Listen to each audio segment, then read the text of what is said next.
think there were many things. I mean, we just knew that COM as a programming model was really straining and not kind of falling apart, you know, as a large-scale programming model. COM was, if you think about the roots of COM, COM was actually never intended as a programming model. It was intended as a model for interoperability between applications, and it works very well as that, because it's there's nothing but interfaces in COM. There is no implementation inheritance at all in COM. It's all aggregation of interfaces. And that makes a lot of sense when it's two apps that are already written that need to communicate. But as the internal architecture of an app, there are actually not all that many that have been successful using COM as the coding paradigm inside the app. And so we were sort of in this strange bifurcated world of, you know, having an object model that worked for interoperability, but not for the internal architecture. And we really felt that was one problem we needed to lick. There was also just sort of the whole notion of raising the abstraction level again. The time had come to do that, right?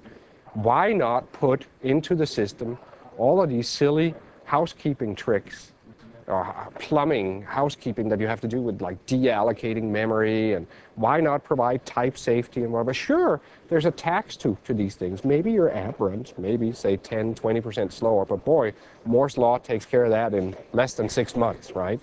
It's, in fact, I think of managed code as one of the best deals we've gotten, you know, out of Moore's Law, because we've traded off a little bit of perf, and it's not even clear that we've traded off any, but at times, depending on the app. But let's just say we've traded off, say, conservatively 20 or 30%. But for a doubling in productivity, what a deal that is, right? What else are you going to do with these gigahertz CPUs, right? Have them do the dirty work, and you get to do the creative work. So in that sense, there was sort of a move towards that.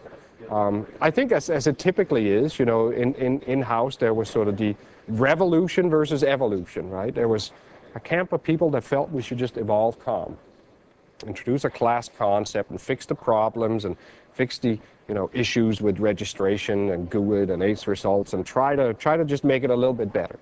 And then there was another school that said, no, we just got to start over.